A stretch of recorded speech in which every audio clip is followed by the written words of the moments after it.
Miller's Girl.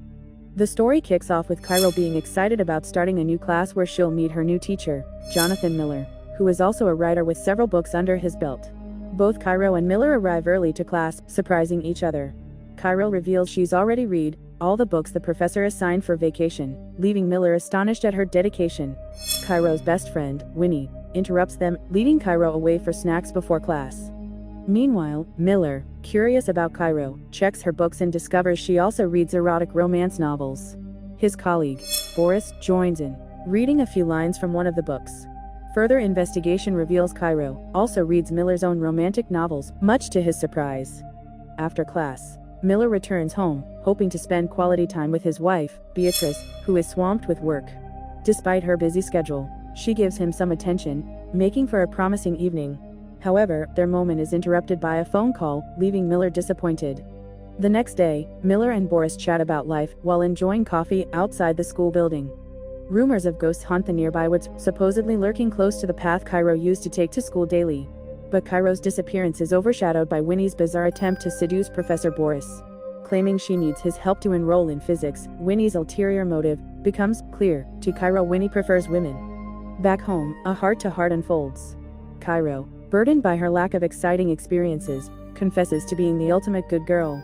Winnie, ever the instigator, proposes a daring experiment, explore forbidden relationships, like student-teacher affairs, for a story worth telling. Cairo scoffs at the idea, especially considering Winnie's likely goal, Professor Boris, not some random fling. Winnie then throws another name into the mix, Professor Miller. She's noticed his lingering gaze, suggesting Cairo pursue him instead. Initially amused, Cairo soon concedes the potential of Winnie's outrageous plan. Now, engrossed in Professor Miller's book, Cairo finds herself drawn to him in a way she can't explain. Professor Miller seeks Cairo out after class. He invites her to a Saturday poetry reading, convinced she'll love it.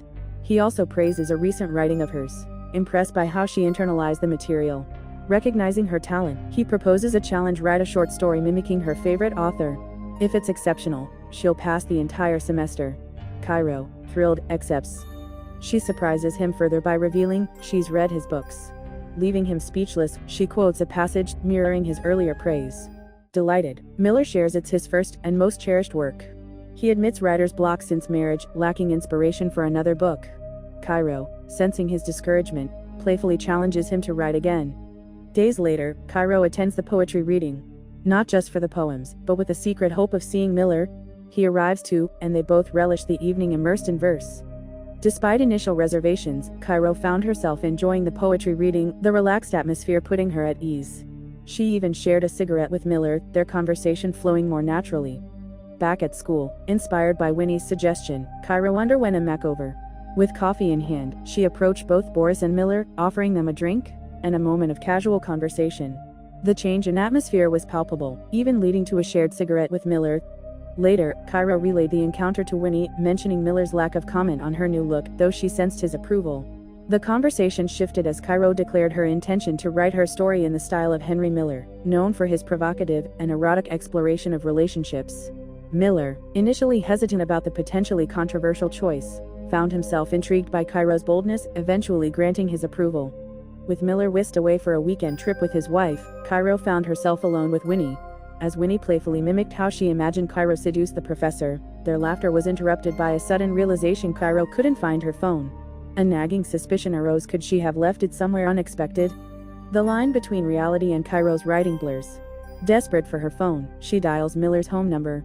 To her surprise, he answers, admitting he accidentally packed it. Relief washes over her, but it's short-lived. Miller reveals he hasn't left yet due to his wife's work delay, and disturbingly, suggests he knows where Cairo lives. Anxiety nudges at Cairo, as the storm rages outside.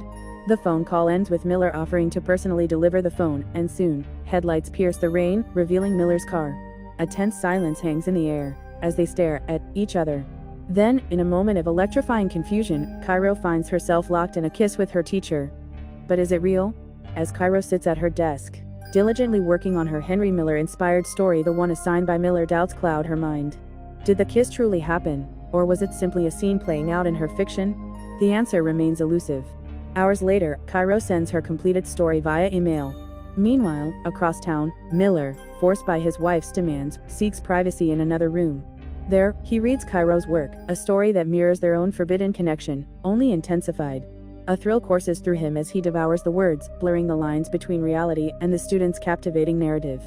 The next morning, Cairo anxiously waits for her teacher in the classroom, and asks if he's okay.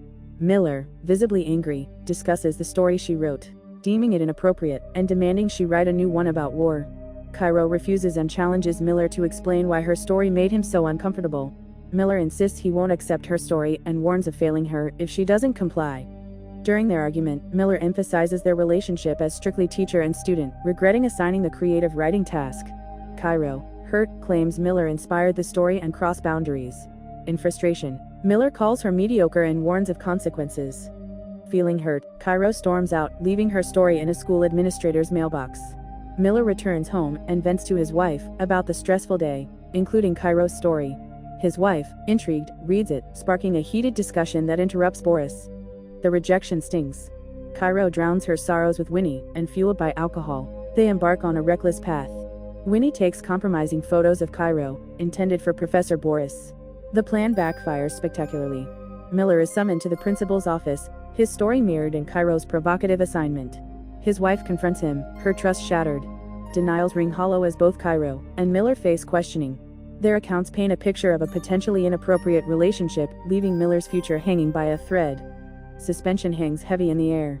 Miller's wife offers no comfort, her voice dripping with disdain. Their life, she declares, has become a bore, mirroring the lack of inspiration Miller feels. He pleads with Cairo to stop, but her defiance burns bright. Miller underestimated her, and now, she's determined to rewrite the narrative.